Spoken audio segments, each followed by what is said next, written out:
Once again, the forces of tyranny and oppression, disguised as liberalism and leftist ideologies, threaten to overwhelm the freedoms and security we have so mistakenly come to view as our birthright. What can be done to overcome this seemingly overwhelming force? Fortunately, others in the past have had to answer these same questions, and we can learn from the answers they came up with. Stand by for a primer in resistance, men. Cue the intro.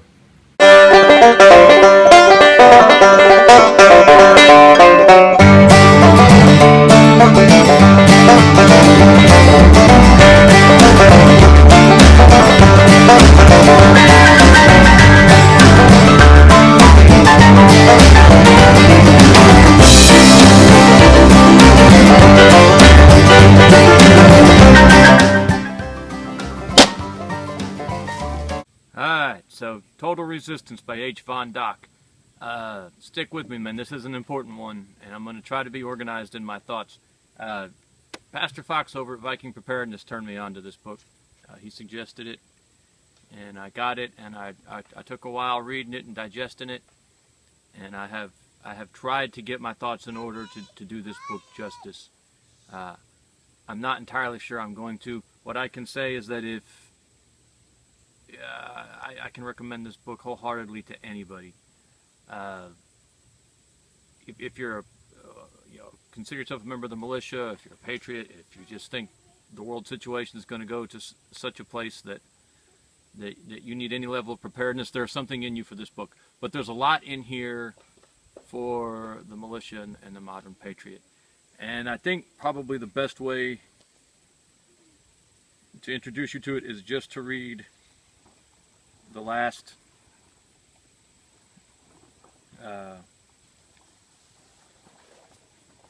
the closing paragraph, and there's some stuff I'll explain in a minute, but this will give you the tone of the book.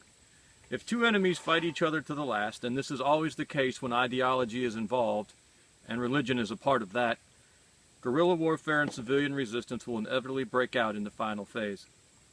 The military expert who undervalues or even disregards guerrilla warfare makes a mistake, since he does not take into consideration the strength of the heart. The last and admittedly most cruel battle will be fought by civilians. It will be conducted under the fear of deportation, of execution, and concentration camps. We must and will win this battle, since each Swiss male and female, I'll talk about that in a second, in particular believe in the innermost parts of their hearts, even if they are too shy and sober in everyday life to admit or even to speak about it, in the old and yet very up-to-date saying, death rather than slavery. Let me hit that part again. Even if they are too shy and sober in everyday life to admit or even to speak about it, they believe in their hearts in the old yet very up-to-date saying, death rather than slavery. Neat book. So this book is actually, this is not some sort of subversive underground thing. This was written by a Swiss military officer. He was actually helped along by the Americans. And it wasn't an official Swiss document. They didn't feel like, because of they didn't want to. They released it under a veterans group, basically. Like it sounds like it might possibly be their version of the VFW, but I'm not sure about that, because you got to remember the world situation at the time, and they were worried that the Soviet Union was going to invade, and they didn't want to antagonize them at all. But let's see if I can find my redneck. Let me read you a little bit about the enemy they thought they were facing and what they were preparing for. This is under enemy operations. The enemy was going to use terror, surveillance, establishment of an agent and informer net, arbitrary arrest, public show trials, arbitrary sentences. Hello, Hammonds, how are you? Lengthy prison sentences out of proportion to offense. A state security service.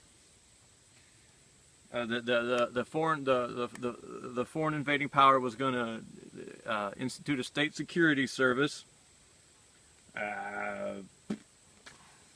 I'd read you about this state security service, but I'll save us a bunch of time. It is highly reminiscent or even suggestive of of a few of our alphabet agencies here in America. There was going to be a titanic struggle for the youth. The invading force was going to do everything in its power to get a hold of the youth and win their hearts and minds over to this side. And the enemy was going to try to fight the church, the established religious, the true religion on every level and on every front. I don't know if that's ringing any bells with you people, but it reminds me a lot of the current situation here in America. According to H. von Dach, we are already under occupation. Anyway, that's neither here nor there.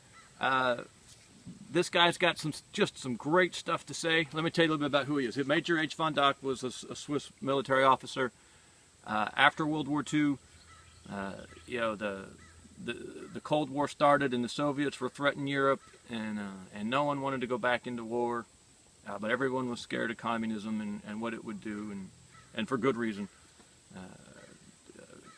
And so von Dach came up with this manual based off of his experiences and his research into other guerrilla movements and resistance movements throughout history. Some of what he has to say isn't relevant to us anymore. He talks about weapons that aren't, you know, germane, and some of the tactical things he talks about aren't directly applicable to the modern era.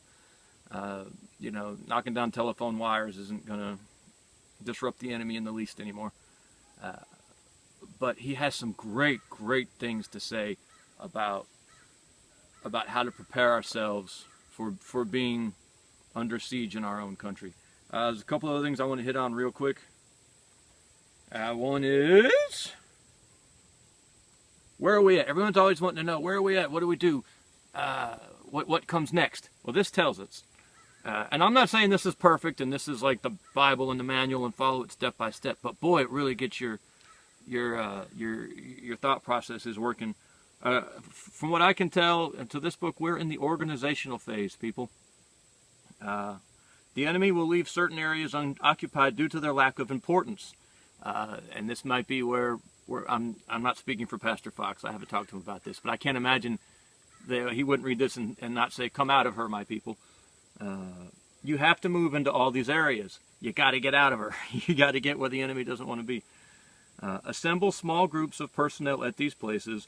Remain inactive until your group is well organized. You must not provoke the enemy into taking countermeasures against you during your moment of greatest vulnerability, i.e. during the phases of organization and initial activation. Never again, not even in the most critical situations, when pursued or even encircled, will your unit be as vulnerable, as in danger of disintegrating, as it is during this initial phase. This is where we're at, people. We're in the organizational phase. Stay disciplined. Don't get stupid. And something else he says, and I'll probably be referencing this book a lot, especially in our militia series. Talks about leadership. Select leaders carefully. Guerrilla personnel must respect and accept their leader. Once behind enemy lines, no military policeman, no military court, nor any state power will help the guerrilla leader maintain discipline and fighting spirit. Military rank will then only play a subordinate role. An individual who leads by bluff is not suitable. He may be able to maintain his position in a conventional unit for some time due to the chain of command and discipline, but never in a guerrilla unit. Only real troop leaders who know how to handle people can maintain their position. And this thing is just chock full of stuff like this. That it just kind of focuses and sharpens your thought process on this stuff. And you come out of there after reading this, not just motivated, not just like, you know, but sort of deeply encouraged. One of the things we as people seem to need a lot is permission to do things that we know are right anyway. And this book kind of gives us permission. Not that we need it, should have needed it, but some of us do. Even me. I mean, you know, no one wants to be that weirdo all by themselves, you know, facing the world. You'd like to be that weirdo with a group of other weirdos facing the world. But that's kind of what this is talking about. If you are at all interested in this kind of stuff, I am deeply grateful to Pastor Fox for recommending this book. And I would say get it. People have sent me some links to PDF files online. I went ahead and bought a $12 copy. It probably would have cost me $12 to print off the PDF anyway.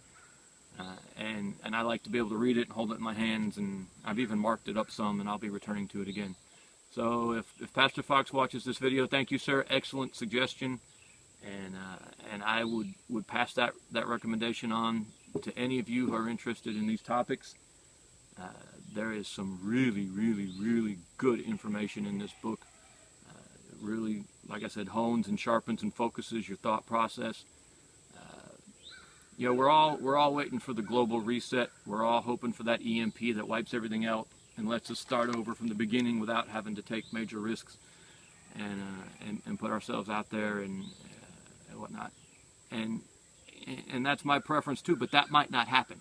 You know, we might be like the Jews in the Warsaw Ghetto. We might be like the French Resistance, or you know, all throughout history, all these different groups that have had to scratch and claw and fight and risk it all. Our own forefathers, you know, our own forefathers here in America were, the British came here, their army was here. They were under siege, they were occupied. And this is how they started off, as a resistance movement, as guerrillas, as a militia. Very, very, very motivating, very deeply impactful. So there you go. Total Resistance by H. von Dach. Get it. Read it. I would love to hear some comments on it. I would love to see lots of discussions going on around this book, because this is someone who, we don't need to reinvent the wheel. I'm not saying this is, like I said, this isn't the Bible. This isn't exactly how it should be done, but so much groundwork is laid in this book. So much foundation is set. You know, there's a lot of plowing and tilling that's done already, and maybe we just need to come back and plant on top of some of this soil instead of having to try to clear the land all by ourselves. What a metaphor. Anyway, there you go, man. We appreciate you. Thank you.